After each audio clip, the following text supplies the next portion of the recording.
La más cordial bienvenida a la edición 2021 de Concursol, Transmitimos las Energías. Esta edición es una edición especial porque vamos a hacer este ejercicio online. Comenzamos y les presento a mi compañero y colega Pablo Pesco. Él es doctor en Ciencias Físicas por la Universidad Nacional de La Plata. Actualmente se desempeña como docente de Física y de Matemáticas en la Facultad de Ciencias Exactas y de Ingeniería de la UNLP. Bueno, muchas Pablo, ¿estás por gracias, ahí? Adriana. Sí, aquí se me escucha, sí. Sí. Muchas gracias, Adriana. Bueno, yo por mi parte voy a presentar a Adriana. Adriana Piña es doctora en física por la Universidad Nacional de Rosario. Es investigadora del Sistema Nacional de Investigadores del CONACYT en México y es investigadora del CONICET en el Instituto de Física de Rosario. Así que bueno, y vamos a estar conduciendo este ciclo de charlas. Bueno, en esta primera charla, titulada ¿Cómo puede la energía solar contribuir a la mitigación del cambio climático? Estamos con el doctor Rubén Piacentini. Vamos a también contar un poquito, en principio vamos a contar un poquito de Concursol. Concursol es una experiencia educativa que se inició en 2009 y convoca anualmente a escuelas de nivel medio y técnico a participar en ideas proyectos para la construcción de artefactos de uso social que utilicen energías renovables y promuevan la eficiencia energética. Este evento tradicionalmente lo organizan desde los centros científicos y tecnológicos del CONICET, con sedes en Rosario y Santa Fe. Se organiza en conjunto con organismos gubernamentales, universidades y organizaciones de la sociedad civil.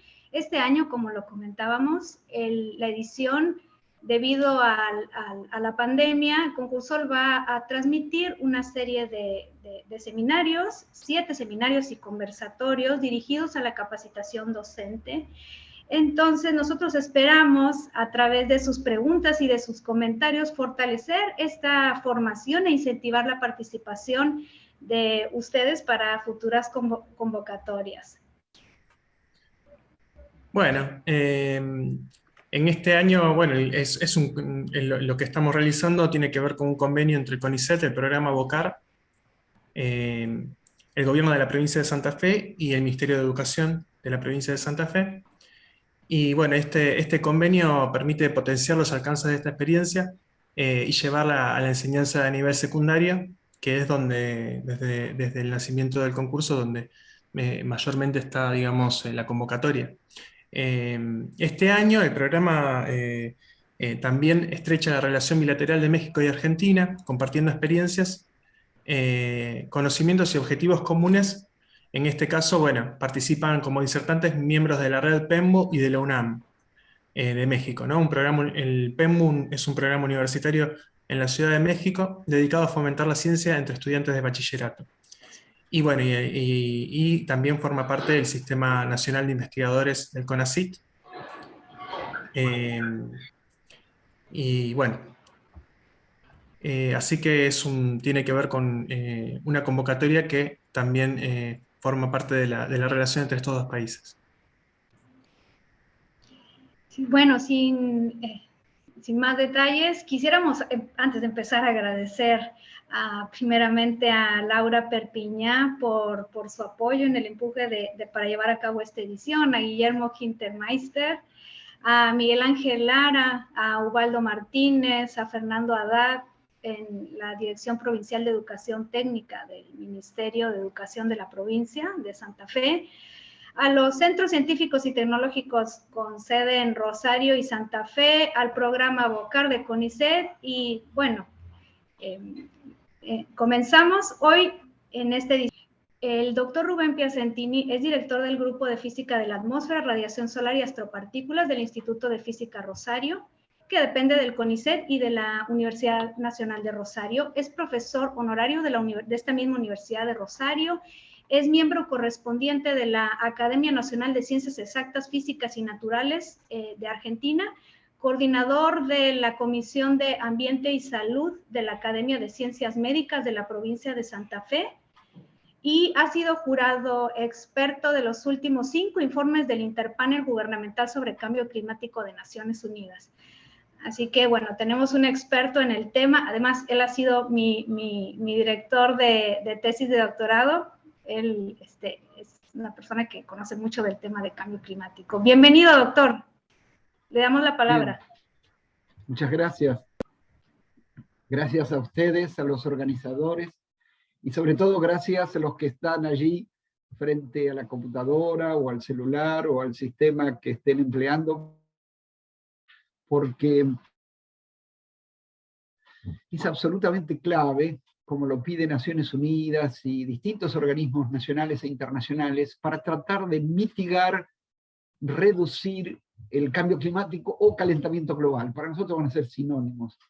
Si bien un cambio podría ser positivo, cero o nulo, pero a nivel internacional, cuando hablamos de cambio climático, estamos admitiendo que es un calentamiento que se está generando en toda la superficie terrestre, en mayor o menor medida, prácticamente todo el planeta se está calentando.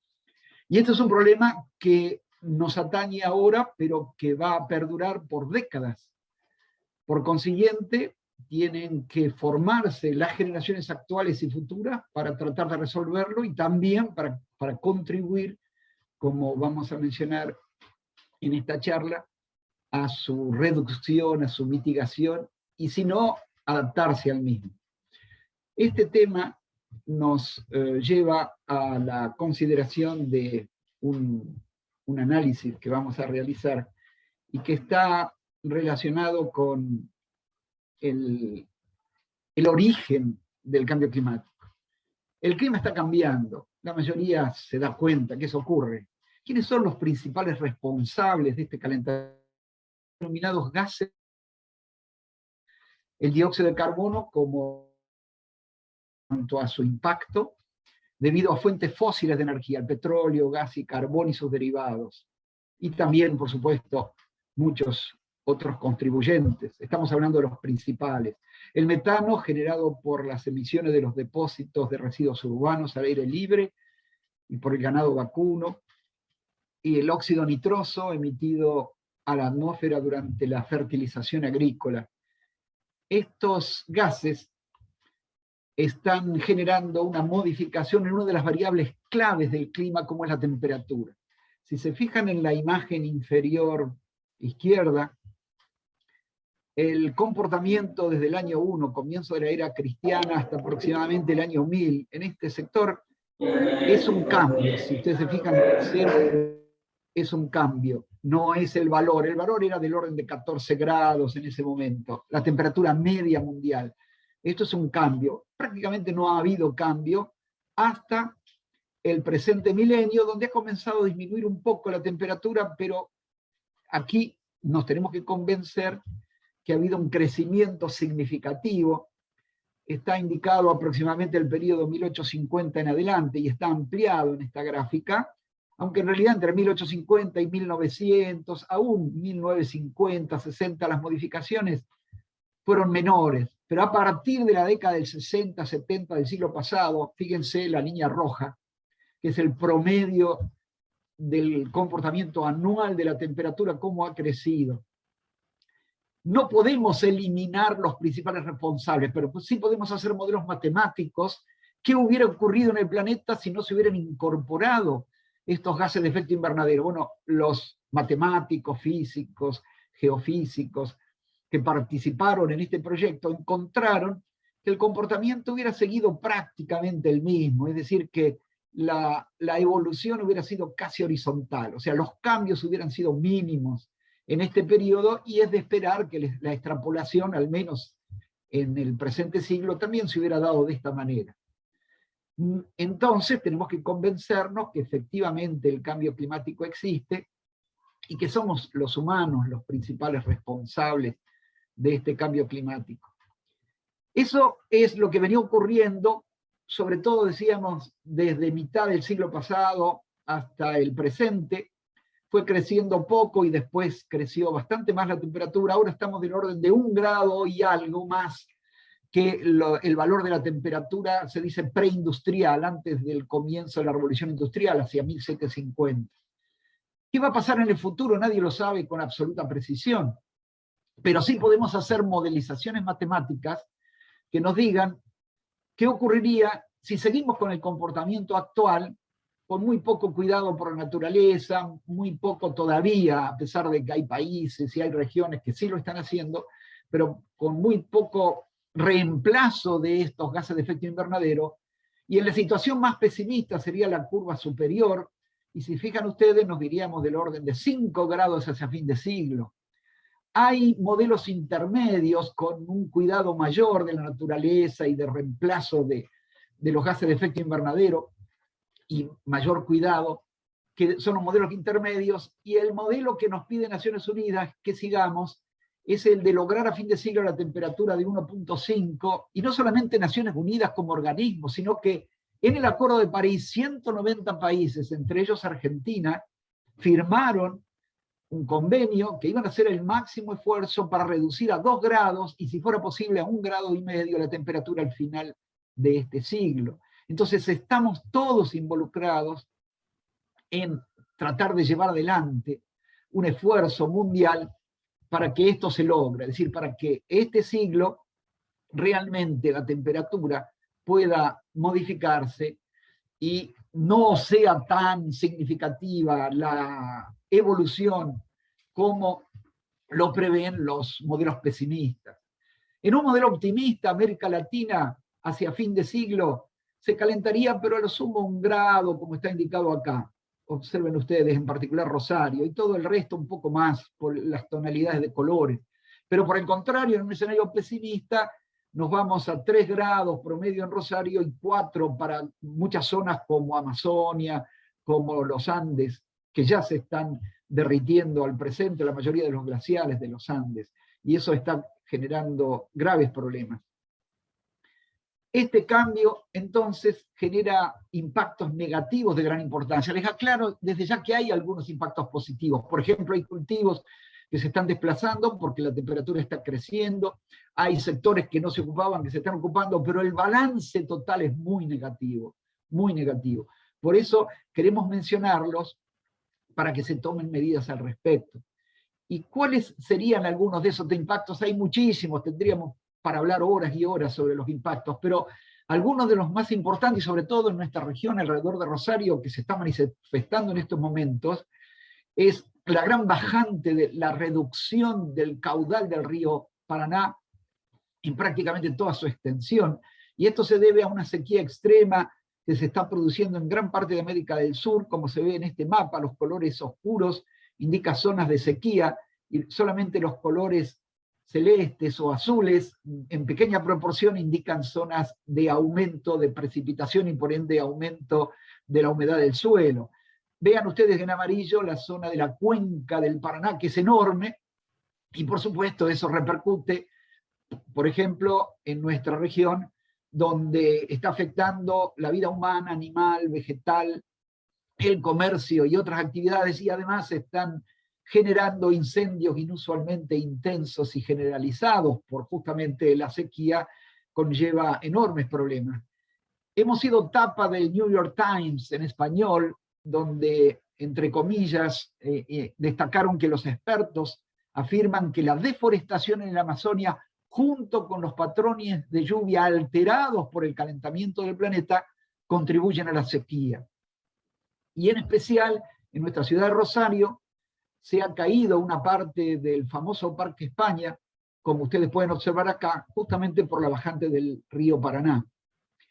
Si seguimos así, hacia la segunda mitad de este siglo, algunas de las ciudades más importantes del mundo que están en zonas bajas, como el nivel del mar ya ha crecido 20 centímetros y se proyecta 50, 1 metro, hasta los proyectos más, las proyecciones más pesimistas hablan hasta de 2 metros de aumento del nivel del mar, entonces esas ciudades pueden llegar a estar como el caso de Londres, que por supuesto es una imagen dibujada, pero es de alguna manera para impactar a la población, y que vea lo que puede llegar a ocurrir, y no solamente la población, los turistas. Yo suelo decir, bueno, si quieren conocer Londres, los que no lo conozcan, vayan en esta primera mitad del siglo, porque en la segunda mitad, si seguimos así, pueden llegar a ver un Londres muy inundado. Y Nueva York, hay estudios que muestran que si la temperatura crece 2 grados, ya se va a inundar parte, como lo indica esta zona. No llega a todo Nueva York, pero sí la parte más cercana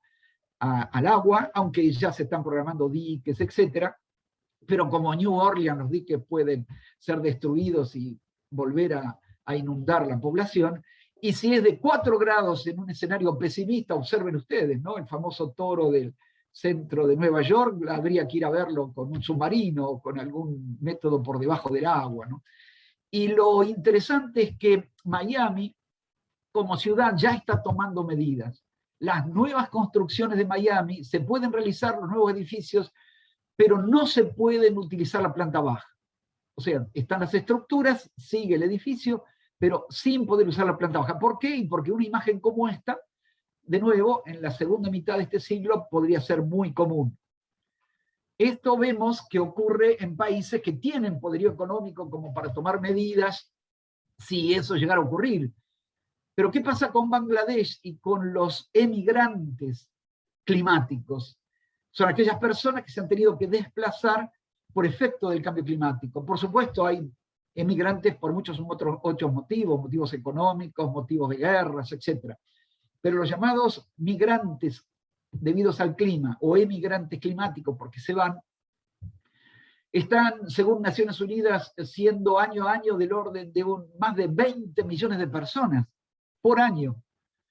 Y en zonas muy pobres, como ocurre en las zonas del manglar más grande del mundo, en Bangladesh, en la desembocadura del Ganges, Brahmaputra y otro río, aquí, en particular en Sundarbans, quizás se pronuncie de esta manera, yo lo leo como está, el manglar, que es un bosque en zonas tropicales llanas donde se inunda con frecuencia, eso ya ocurría, pero ¿qué está pasando? Y está pasando que la frecuencia de los ciclones, como ellos llaman, o huracanes, y el aumento del nivel del mar, está determinando que, por ejemplo, Feroza, esta mamá, tenga que cuidar a su hijo, que extraña enormemente a su papá, porque ha tenido que irse a Calcuta a trabajar, ahí ya no le quedaba terreno para hacerlo en su lugar, y dice que lo entretiene con juegos y con los deberes escolares y todo. Fíjense qué importante es la educación en ese caso, al menos para un chiquito que está sufriendo las consecuencias. Observen este señor lo que le quedó de su terreno, con una vista espectacular frente al mar, pero prácticamente sin tierra, justamente por el avance de las aguas, por los huracanes y por factores diversos. Naciones Unidas y otros organismos internacionales y nacionales, Argentina, el dependiente del ministerio correspondiente, la provincia de Santa Fe, la municipalidad de Rosario, y lo mismo ocurre con prácticamente la mayoría de las ciudades importantes y provincias, estados y países del mundo, elevan informes anuales, cada 2, 3, 4 años, donde proponen no solamente detallar la situación actual, que serían inventarios, se llaman de gases de efecto invernadero, donde describen la situación, sino también medidas de mitigación frente al cambio climático, y entre las medidas más importantes están justamente emplear energías renovables y aumentar la eficiencia energética, que son exactamente los 2 puntos que mencionó muy bien recién Pablo como objetivos de Concursol. Por eso es significativo que ustedes asistan no solamente a esta charla, sino a las que van a seguir, donde le van a dar más explicaciones aún de la energía solar, que va a ser el motivo de lo que continúa en esta exposición. En mi caso voy a tratar de explicar y relacionarlo fundamentalmente con el cambio climático. Si hablamos de la energía solar, tenemos que comprender que es una energía que proviene del Sol, y en particular de su núcleo. En el núcleo se producen reacciones termonucleares, donde se fusionan núcleos de hidrógeno, el mayor gas que constituye el Sol. Esta fusión desarrolla tanta energía que se propaga hacia el exterior, una zona llamada radiativa, otra convectiva, y sale en todas direcciones. Nosotros a 150 millones de kilómetros interceptamos una brevísima proporción de esta energía, pero es suficiente para desarrollar la vida en la Tierra. Y la mayor contribución se da en los rangos ultravioleta, visible e infrarrojo de esta energía radiante, que técnicamente se llama radiación electromagnética. Y no solamente tiene que llegar a la Tierra, sino que tiene que atravesar la atmósfera. Y eso lo hace recorriendo esta distancia que le mencionaba y llegando al tercer planeta del sistema solar, como está indicado acá. Y ustedes recordarán los dos primeros, Mercurio, Venus. ¿Y por qué llamamos ecosfera? En realidad es una intersección entre dos esferas. Sería una especie de anillo esférico. Pero se suele llamar ecosfera a la que está alrededor de la Tierra, entre Marte y Venus, pero sobre la Tierra, que indica que allí hay condiciones favorables para la vida. No estamos ni tan cerca del Sol, donde nos quemaríamos, ni tan lejos, donde no alcanzaría ninguna energía. Plutón, que lo han degradado a planetoide, el último planetoide ahora, o pequeño planeta, planeta enano, hace 240 grados bajo cero. ¿Se imaginan ustedes la dificultad para desarrollar eventualmente una posible forma de vida en esas condiciones? ¿Cómo podemos captar, cómo podemos aprovechar la energía del Sol? La hacemos para transformarla en calor o en electricidad de dos maneras.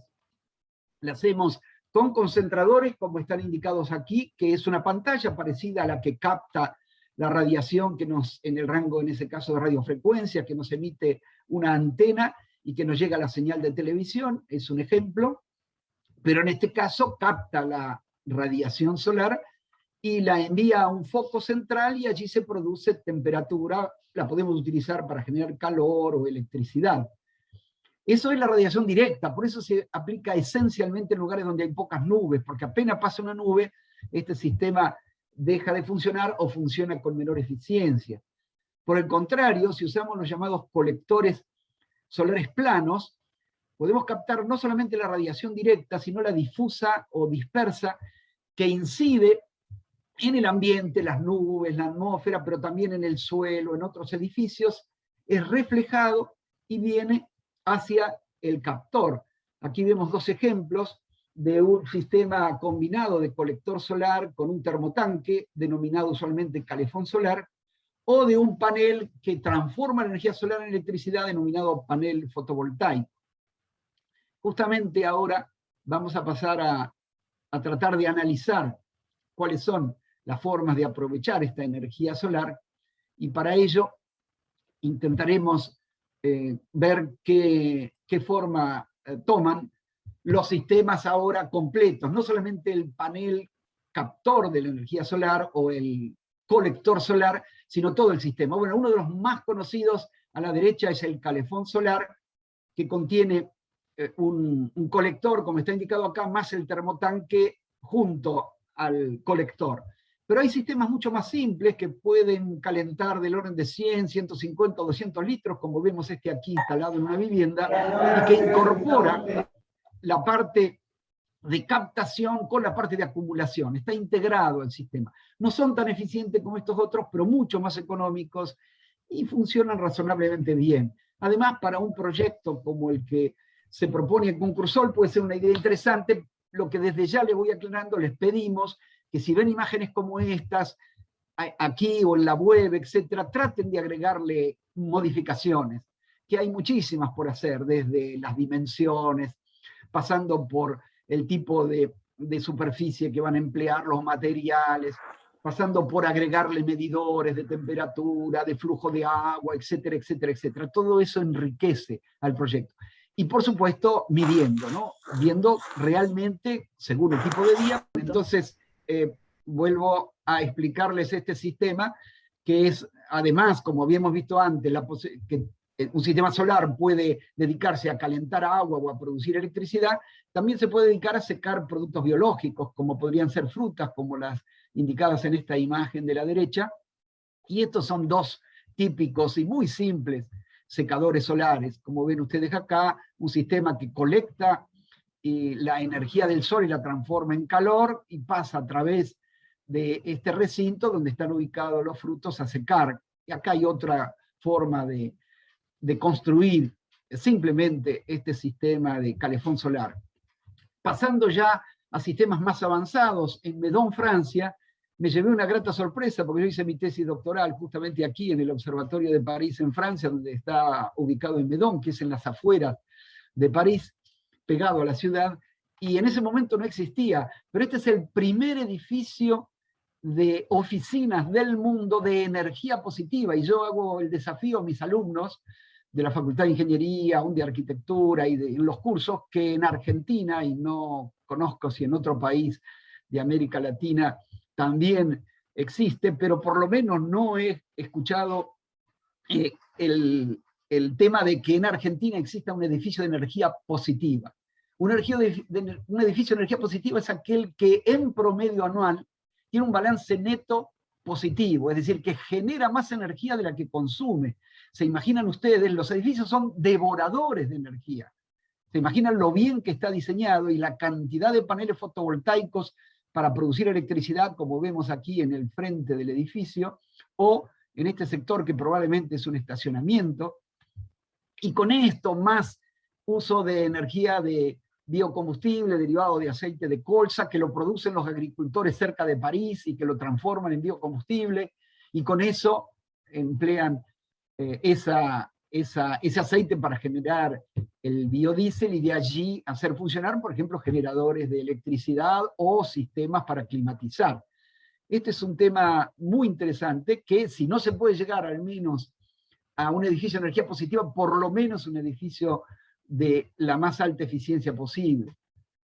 La ciudad generalmente es una isla de calor, es decir, es un lugar, no solamente Rosario, más cálido que el entorno. Nosotros hemos medido en el centro de Rosario, hay una plaza famosa que se llama Plaza Seca, justamente porque casi toda está cubierta con estructuras de construcción y hay muy pocos, ni aún árboles, pero hay arbustos o enredaderas como esta Bignonia rosada, según me explicó el ingeniero agrónomo muy famoso en Rosario, La Tuca.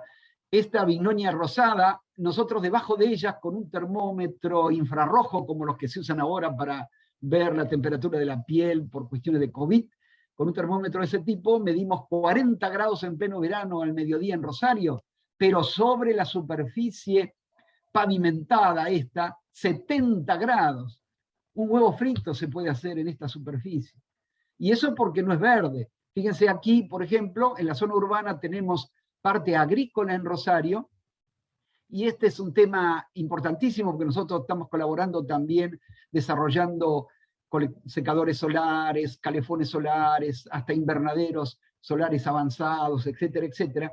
Y en estos lugares, por supuesto, es bien conocido, los lugares verdes son más frescos que el ambiente, que el resto del ambiente, pero lo notable es que por la contribución de la agricultura urbana de la ciudad de Rosario, en cuanto a mitigar el cambio climático, y ahí colaboramos mucho nosotros, y por la resiliencia de las personas que le ha permitido recuperar una situación tremendamente crítica como tuvimos en el 2011, pérdida de trabajos y de muchas otras posibilidades, la municipalidad le ofreció terrenos, estas personas se pusieron a cultivar y ahora más de 250 familias, lo que implica miles de personas, entre los que trabajan directamente, los que venden, etcétera, dependen de esta actividad y han recuperado su dignidad y su posibilidad de trabajo, y por estos dos factores, una organización, el famoso World Resources Institute, el Instituto de Recursos Mundiales, que otorga premios parecidos a los Oscar o a los premios Nobel para el caso de ciudades, y seleccionó de 262 presentaciones, 5 de ellas, Londres, Monterrey, ahí Adriana se va a poner contenta porque es su ciudad de origen, y otras 3 ciudades, ya esas 5, perdón, otras 2 ciudades, una de África, otra de Asia, y Rosario, esas 5 fueron seleccionadas y Rosario salió primera, o sea, se le otorgó el premio. Así que vean ustedes la importancia que puede haber, no solamente para mitigar el cambio climático, sino fue destacado para darle posibilidades a la gente que se recupere de una situación dramática como es una crisis que lo deja sin empleo, sin posibilidades de mantener a su familia, casi sin comida, sin vivienda. Entonces, ejemplos como estos serían importantes a ser replicados en otros lugares. Y en especial, volviendo a la Plaza Seca Montenegro de Rosario, con la arquitecta Natalia Feldman y otros integrantes de nuestro laboratorio, de nuestra Facultad de Ingeniería, Ciencias Exactas y Agrimensura de nuestra Universidad Nacional de Rosario, hemos diseñado una protección al menos, ya que no se puede modificar esa plaza seca porque debajo hay un subsuelo, por ejemplo, estructuras que podrían contener, fíjense ustedes, por ejemplo, glicinas tan atractivas que acá le están sacando fotos, hasta serviría turísticamente. Y aquí está el plano, al menos de ese sector, comenzando y después continuando con toda la plaza. Nuestro edificio del Instituto de Física Rosario conseguimos que se construyera con medidas de eficiencia energética y además le incorporamos paneles solares en la terraza. Estaban diseñados paneles en el frente norte y en el suelo, pero no hemos tenido fondos para eso. Estos paneles los hemos conseguido prácticamente donados y nos sirven para hacer investigación. Son 8 paneles de 240 vatios cada uno de ellos, que multiplicado da 1920 vatios, y esa potencia, más la radiación solar existente durante el año en Rosario, permite suplir algunos % de la energía de este edificio. Si quisiéramos proveer de toda la energía, por supuesto, tendríamos que tener mucha más superficie, pero estamos esperando que se desarrollen pinturas fotovoltaicas, entonces el techo se pintaría y todo el techo se transformaría en un colector solar. Lo mismo se podría hacer con las paredes. Eso es una investigación interesantísima que están llevando adelante universidades muy importantes del mundo, y les sugiero que lo tengan en cuenta, porque en pocos años es probable que pase de la etapa de investigación a la etapa comercial. Hemos participado en el diseño de un edificio de la Cooperativa de Seguros La Segunda en Rosario, que acaba de recibir hace unos días el mayor premio de una certificación, la más conocida en el mundo, que es la certificación LEED de edificios sustentables, y como lo indica el criterio de sustentabilidad, tiene que cuidar el medio ambiente, contaminarlo lo menos posible, y por consiguiente usar energía renovable, medidas de eficiencia energética. Entonces, tiene, como ven ustedes aquí, paneles solares que proveen del orden del 13% de la energía que consume el edificio, y tiene muchas otras medidas como cubiertas con techos verdes, energía geotérmica, hasta una pequeña energía eólica, etc. Es realmente un edificio muy interesante, y aquellos que viajan de Rosario a Buenos Aires por la autopista lo pueden ver a nivel de General Alvear, frente a la empresa General Motors, fabricante de automóviles. Esta otra aplicación de la parte de energía solar es realmente interesante porque es una planta solar fotovoltaica que está instalada en San Lorenzo, a unos 30 kilómetros de Rosario, al lado de la autopista Rosario-Santa Fe, se la puede ver en el camino. Este es el acceso norte a la ciudad de San Lorenzo, y tiene unos 5.000 paneles solares, que son cada uno de estos. Toda la estructura se denomina módulo, y el conjunto es una planta o celda solar. Perdón, veo que apareció una línea aquí, pero bueno. El tema es que el conjunto de los aproximadamente 5.000 paneles permiten captar una energía que es del orden de 1.1 millones de vatios en una hora, o sea, vatios hora. Y si se multiplica por el número de horas que hay disponible de radiación solar, se puede lograr toda la energía que genera en un mes, en un año, etc. Eso ahorra del orden de 270 toneladas de petróleo por año, y también las emisiones de gases de efecto invernadero asociadas. Como ustedes ven, es un sistema interesante. Hay en el país otras centrales, como por ejemplo en el norte argentino, ya una de más de 300 megavatios, y se está proyectando su ampliación a 500 megavatios. Un sistema relativamente simple que ustedes podrían construir o hacer construir a los jóvenes, construir digo para mostrarlo como demostrativo, o hacer construir a los jóvenes, es un sistema que permite captar la luz solar del exterior y propagarla hacia el interior a lugares más bien oscuros. Es el caso típico de una claraboya, pero esto sería el equivalente de una claraboya mejorada. Se denomina lumiducto solar, es un tubo que por supuesto tiene una abertura superior orientada hacia el sol, semitransparente, cubierta para evitar si hay lluvia, porque el interior suele ser una habitación, una vivienda, un garage, un lugar de trabajo, etc. Y este tubo, por tener superficie interna reflectante, se comporta como un espejo, propaga la radiación solar hacia el interior e ilumina, como les comentaba, lugares que podemos tener con deficiencia de iluminación. El lumiducto para el día se complementa en la noche con una fuente de iluminación generada por un pequeño panel solar. Fíjense, acá es realmente pequeño. Por supuesto, hay una conexión eléctrica al diodo LED, que es la fuente de iluminación, y aquí estoy haciendo una representación de la llegada de la noche. Es como si hubiera llegado la noche, entonces no dejo incidir radiación solar sobre el panel y se prende el diodo LED, porque además tiene un sistema electrónico que reconoce, midiendo, que ya hay tan poca intensidad de iluminación solar que hace falta que se active el diodo LED.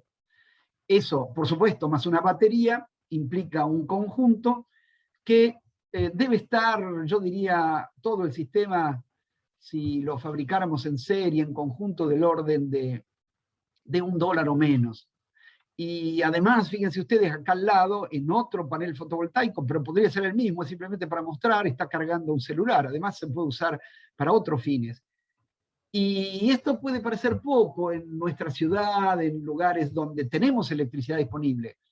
Pero Naciones Unidas informa que hay 900 millones de personas, trabajadores, amas de casa, estudiantes, en el mundo que no tienen disponibilidad de luz más que la luz solar. Y países como Haití, la mitad de la población no tiene, y peor todavía hay otros países, basta entrar en la base de datos de Naciones Unidas, como Sudán del Sur, que tiene del orden de 10%, y si es rural, el 1% de la población solamente tiene electricidad. Y yo les aclaro, yo nací en el campo, y a la noche nos iluminábamos con un famoso iluminador que se llamaba Sol de Noche, a querosene, pero me iba a dormir con una vela, por lo menos tenía una vela. Ustedes saben, los chicos generalmente tienen miedo a no tener fuente de luz. Bueno, en Haití, la Fuerza de Paz de Argentina, que va para justamente contener, no para posicionarse ni de la ciudad del país, sino como miembro de Naciones Unidas, comentó que veía que los chicos de Haití, cuando era el final del día y habían terminado de ir a la escuela, iban caminando con sus cuadernitos y con un lápiz, todos en la misma dirección. ¿Saben a dónde? Alrededor de una estación de servicio, porque era el único lugar donde había iluminación artificial. No tienen ni para vela algunas familias, y muchas familias en Haití. O sea que llega la noche y no pueden más ver, salvo algún fuego que habrá por ahí prendido. Es algo terrible. Y esto, yo les decía, puede costar del orden de $1, hecho un kit, que además se puede armar en el lugar, y en un plan de 10 años serían para 900, 1.000 millones de personas, 100 millones, 90, 100 millones por año que habría que fabricar y distribuir. Son 90, 100 millones de dólares. ¿Saben cuánto es 90, 100 millones de dólares en un año de gasto para todos los organismos mundiales? Menos que un superbombardero. Y mucho menos que un portaaviones. Y habría mucho menos guerra. Entonces, por favor, si nos pueden ayudar a difundir estas ideas, a que esto se multiplique, porque les aclaro, hay casos en Argentina de esto. Hay Argentina, el 2% de la población de Argentina no tiene iluminación de tipo, no tiene suministro eléctrico, y por supuesto no tiene iluminación eléctrica. Entonces, aún serviría para nuestro país sistemas como esto, pero en general el problema es todavía muchísimo mayor en otros países del mundo, como les he comentado anteriormente.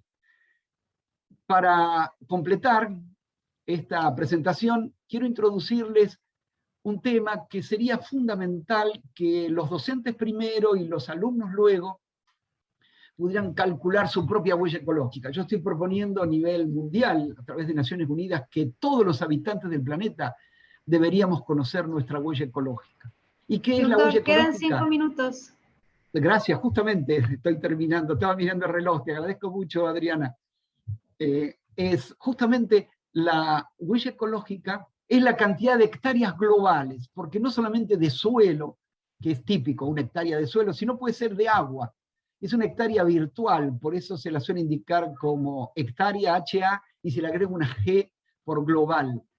Estas hectáreas, tanto de tierra como de agua, son las que necesitamos al año para poder mantener nuestro estándar de vida y absorber la contaminación que está relacionada. Esta hectárea, como decíamos, incluye terrenos para producir alimentos, vivienda, edificios públicos, rutas, escuelas, e implica no solamente la tierra, decíamos, sino el agua, los océanos, por ejemplo, los ríos, los lagos, pero además las emisiones que estamos realizando. Ejemplo, les decía, los gases de efecto invernadero. ¿Y cómo se lo transforma en hectáreas? Y bueno, las hectáreas de bosque que hacen falta, si ustedes recuerdan la fotosíntesis, las plantas retiran dióxido de carbono de la atmósfera.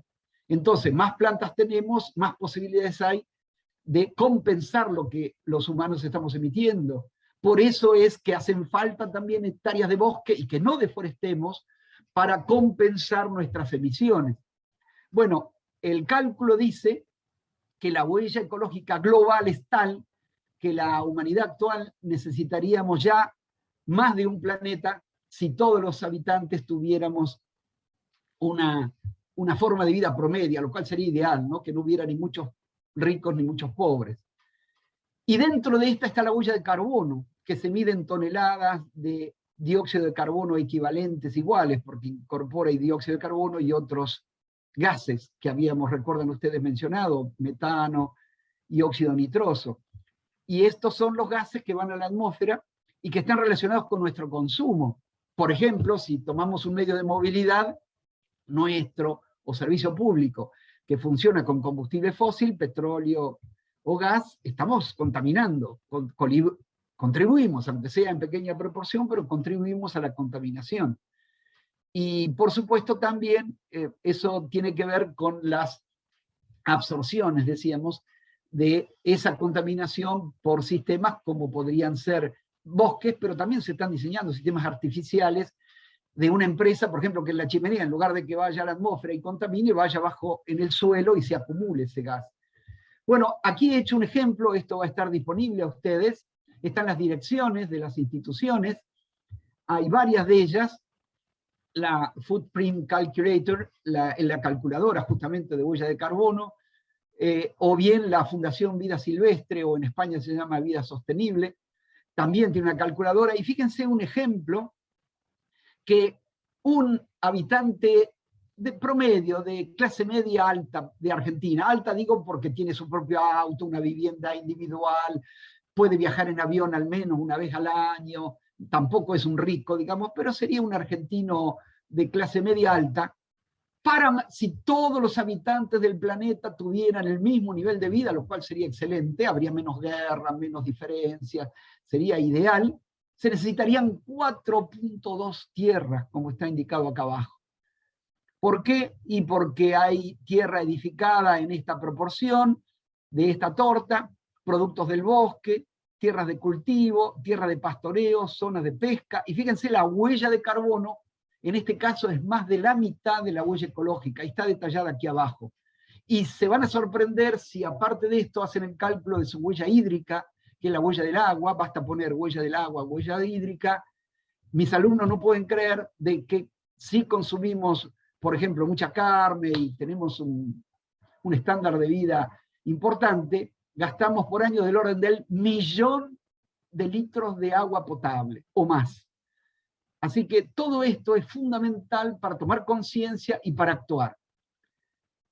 Contribuyamos entonces para no dejarle a las generaciones futuras una imagen como esta, y en particular a los chiquitos del futuro, sino como esta otra, para este chiquito tan contento, para todos los niños y niñas del mundo, para mis 7 nietitos y nietitas, que nos quedarán muy agradecidos. Muchísimas gracias. Muchísimas gracias, doctor, por su charla. Le aplaudimos. Sí, ahora abrimos el chat para que el personal docente haga sus preguntas, externe sus inquietudes y mientras tengamos tiempo, unos 10, 15 minutitos, tenemos tiempo para una presentación, una serie de preguntas. ¿Sí? Le leo mientras tanto, mientras se van animando a hacer las preguntas, una docente, Luz Marina Luis Castellanos, nos menciona que con sus alumnos está trabajando en la huella de carbono y que la idea también es reducir una serie de actividades como el transporte, reemplazando el uso de la bicicleta y cualquier actividad que ayude a emitir menos dióxido de carbono. Sí, me parece excelente, la felicito a esta docente porque quiere decir que ya está aplicando lo que estamos sugiriendo que se generalice. Eso debería ser obligatorio en realidad. Así como conocemos nuestro tipo de sangre, etcétera, deberíamos conocer nuestras huellas, que además va cambiando año a año, ¿no? Y bien, como bien menciona la docente, efectivamente, si uno hace el cálculo de la huella, aparecen también soluciones, nos orientan, ¿qué podemos hacer? Y fíjense ustedes, es poco conocido que si alguien tiene que tomar un avión, por ejemplo, va a hacer un viaje de aquí al hemisferio norte, o Australia, Nueva Zelanda, y menciono con su nombre a la compañía Qantas, hay otras también, pero en particular, si ustedes vuelan por Qantas, le compensa automáticamente las emisiones por el viaje, que son muchas, son del orden de algunas toneladas, si hacemos un viaje desde Argentina a Australia, por ejemplo, toneladas de dióxido de carbono emitida en un solo viaje de ida y vuelta, ¿no? A esos lugares. Entonces la empresa automáticamente compensa, es decir, por ejemplo, hace desarrollo de energía solar, hace plantaciones de árboles, sobre todo en zonas deforestadas, de Amazonia y de otras regiones del mundo, o foresta regiones, o protege en lugares inundados, etc. Eso debería ser algo importantísimo que se difunda, no solamente en los chicos, que realmente son muy conscientes, sino en la cooperativa de la escuela, en el resto de las autoridades, en los padres, en las autoridades. Hay que llegar al consejo, hay consejos que hacen participar a los chicos como consejeros una vez al año. Tendrían que convencer. Rosario fue en su momento la primera ciudad de la Argentina que estableció normas para los nuevos edificios de eficiencia energética. Es realmente increíble. Nosotros propusimos un edificio con eficiencia en la Universidad de Buenos Aires, en Núñez, en la ciudad universitaria en Núñez, y se construyó así, y la directora hace unos años, eso hace décadas, ¿no? Hace unos años me dijo que los administrativos no podían creer lo poco que gastaba de gas comparado con los demás edificios, que son todos vidriados de arriba abajo y que además cuando pasa un avión cercano tienen que parar porque no tuvieron en cuenta la cuestión del ruido, rarísimo en una casa de estudios que está continuamente destinada a dar clases. Como ven ustedes, la eficiencia en el uso de energía y de los recursos naturales, agua, alimentos, materiales, suelo, flora, fauna, etc., y energías renovables es absolutamente clave y va a ser absolutamente necesario. Bueno, doctor, le mandan sus felicitaciones Alejandra, Abel, Sandra, están comentándonos aquí por el chat. Y la docente también, Luz Marina, ella comenta que para sus alumnos es obligatorio y la idea es de que acá todo el mundo tenga para uso cotidiano. Le comento, bueno, no sé si por ahí tengan una pregunta en particular para hacerle al doctor. Me dice la docente que también tiene un chico que su familia usa la calculadora de huella de carbono. Y bueno, comentan así algunas experiencias, preguntan el parque les sugiero solar. Que pasen a la huella, perdón, Adriana, les sugiero que pasen a la huella hídrica, porque es importantísimo la huella de carbono, pero por supuesto, como habrán visto, la huella hídrica es más completa. Entonces, ese sería el paso siguiente. Si ya hicieron, si no lo hicieron, pueden comenzar con solamente la huella de carbono. Hay muchos calculadores en la web.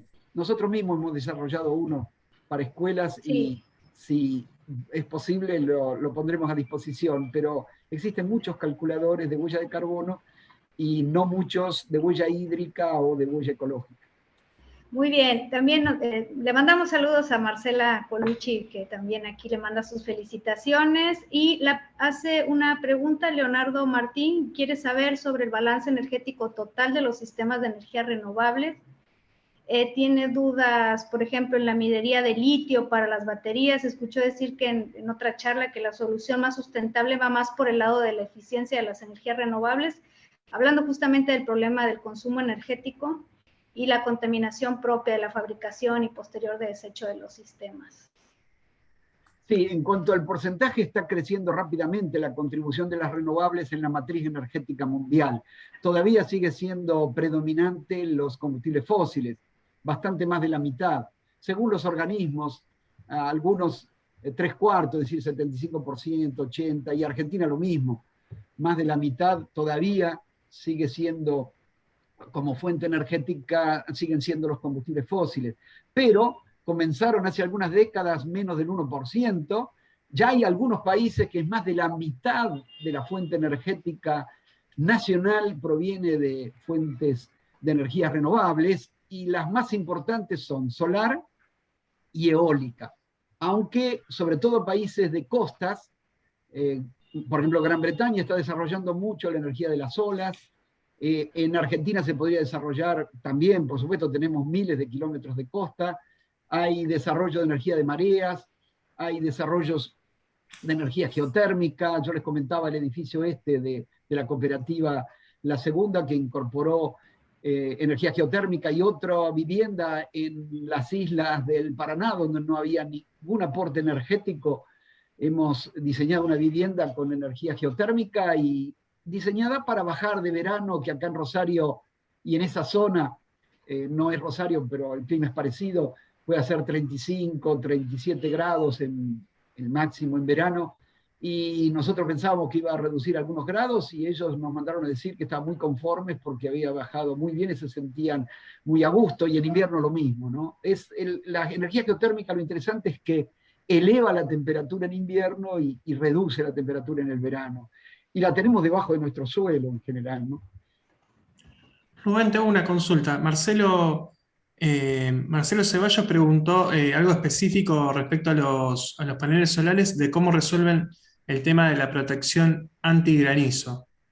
Y bueno, y Sí, ya que es estamos, te interesante la pregunto en pregunta. Sí, general. perdón, me acordé que la pregunta anterior incluía el litio. Y efectivamente Claro, Argentina, Bolivia y Chile tienen en el desierto de Atacama, uno de los recursos mayores del mundo, el litio. Es cierto que es un problema, pero la idea también es que se están desarrollando otros sistemas que no van a depender del litio.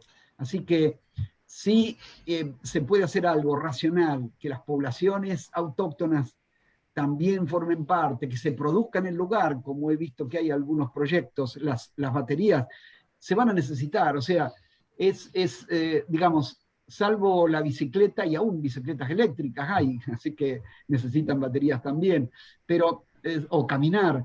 Para desplazarnos, y si queremos desplazarnos más de algunos kilómetros, necesitamos otro medio. Y para vivir, para atemperar el clima, necesitamos también energía. O sea que comprendo todas las complicaciones que puede haber, hay que minimizarlas, hay que tratar de que esos sistemas se repitan. El caso típico, los primeros paneles fotovoltaicos, prácticamente se tiraba todo.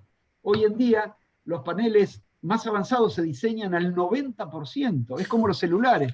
Por favor, cuando van a cambiar el celular, pregunten si el celular se puede reciclar. No ustedes, pero si alguien lo recibe y lo recicla. Hay celulares que al 90% también se reciclan. Entonces, eso es uno de los datos importantes. Y en cuanto a protección de colectores solares, una de las maneras más simples, el granizo que puede destruir un vidrio común, ¿no? Puede ser ya desde el centímetro en adelante. Así que si uno hace un colector solar con un enrejado por encima, con una malla menor o del orden del centímetro en adelante, ya va a proteger, aunque los granizos más chicos es muy difícil que rompan el vidrio. Y si no, pueden hacer lo que hizo mi cuñado, que yo le dije que pusiera doble vidrio en un colector, diciéndole que pusiera 2 capas de vidrio, una abajo y otra arriba, y él me entendió doble vidrio de espesor.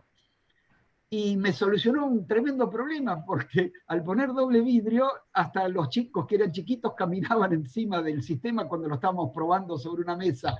Resiste enormemente, ustedes saben, ¿no? Un doble vidrio de espesor doble, ¿no?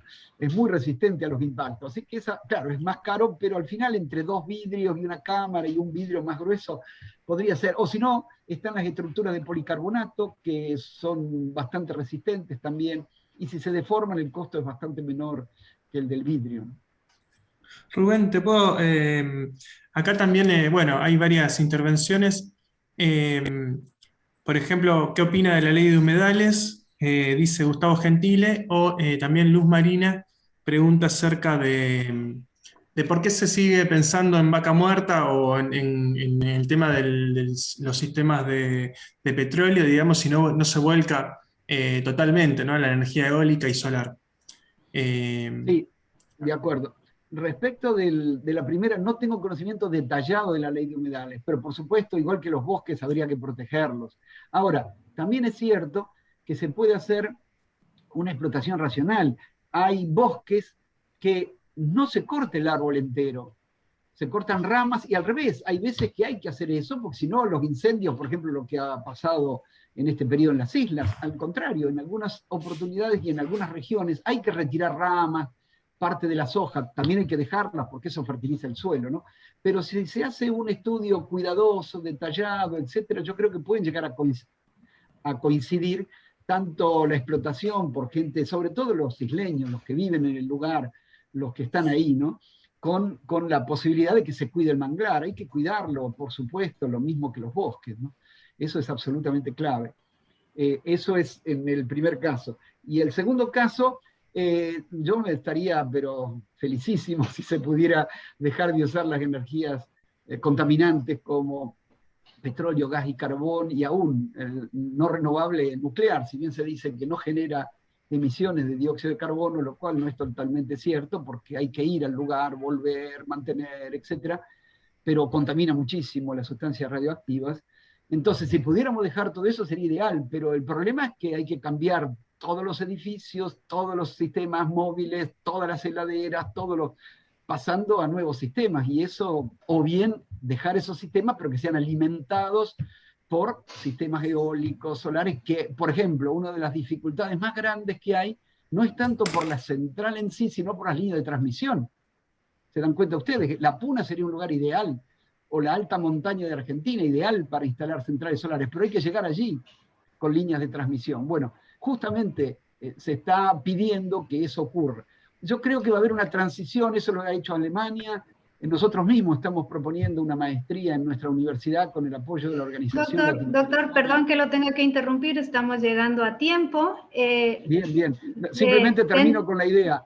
Si me permitís, termino con la idea y cortamos. Les decía que la transición energética va a ser importante. O sea, cómo pasar de sistemas de energías contaminantes no renovables a las nuevas energías, y haciendo mucho énfasis en la eficiencia energética. Bien, doctor, bueno, muchísimas gracias. Quisiera darle la palabra a Pablo, que tenía una pregunta por ahí, y tratemos de responder de manera muy breve para ir cerrando la sesión de hoy.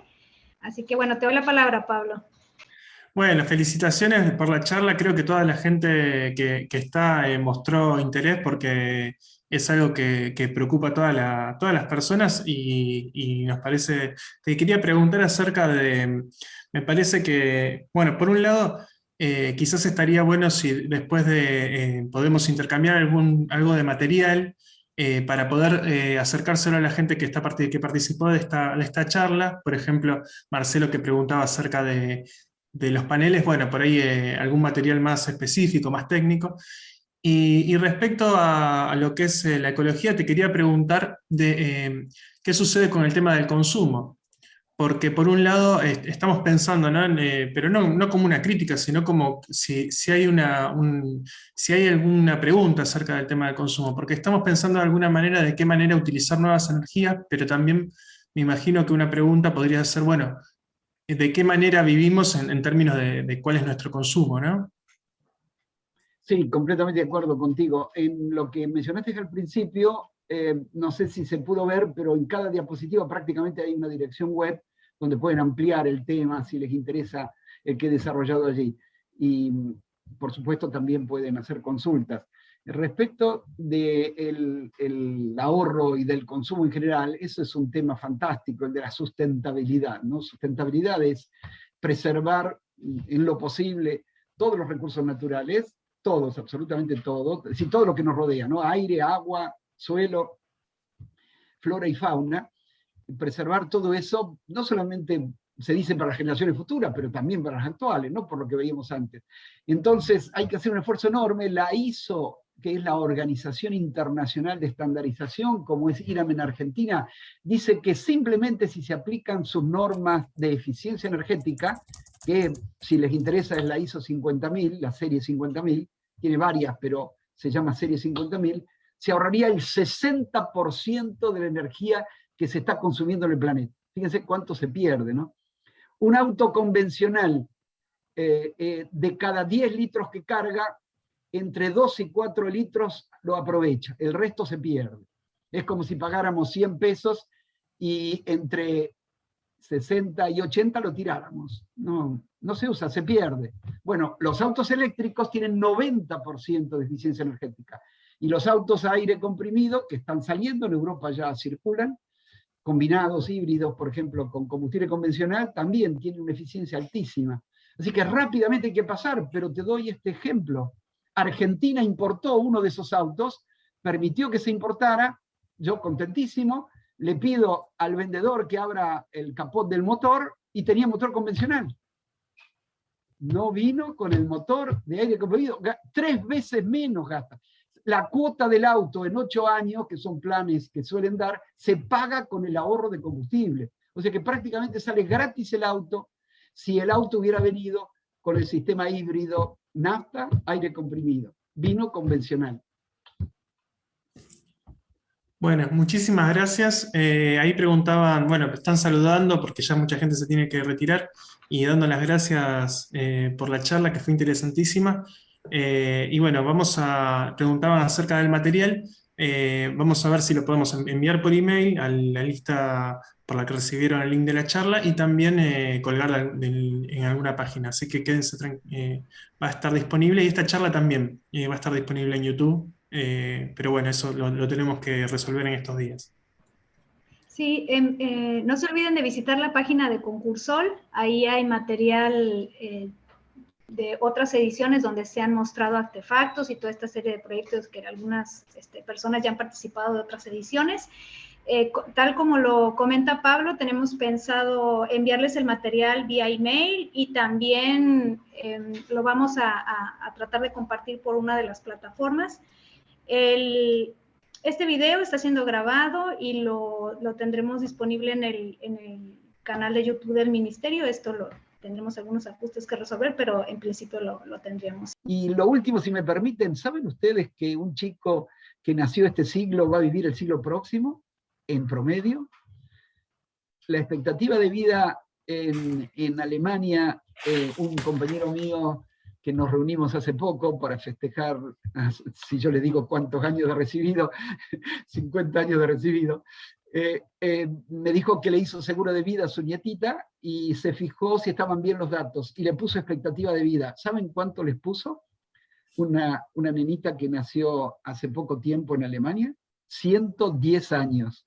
O sea que vive el siglo próximo. Quiere decir que van a tener que enfrentar estos problemas gran parte, y las próximas décadas seguro, y gran parte de este siglo. Con más razón, es fundamental que se formen y que ayuden a resolver este problema. Bueno, muchísimas gracias, doctor. Tenemos que ir cerrando. Les agradecemos muchísimo su asistencia. Les recordamos que tenemos otro seminario y conversatorio el próximo miércoles a la misma hora, a las 17 horas. El link. Y bueno, le paso la palabra a mi compañero Pablo. Bueno, muchísimas gracias por todo. Ahí Santiago Laiolo también nos acercó un mail de la organización El Sol Sale para Todos, una campaña para que la luz no se pierda, donde reparan lámparas de LED. Estaría buenísimo, bueno, esto la idea es que crezca y que podamos compartir todos los conocimientos y que nos sirva para las clases y para la docencia, para la educación. Excelente todas las preguntas y bueno, muchísimas gracias a Rubén, que la verdad que por el trabajo y a todo su grupo. Bueno, muchas gracias Adriana también. Sí, Y bueno, igualmente. Gracias a todas las personas que asistieron y nos vemos a la próxima. hasta luego.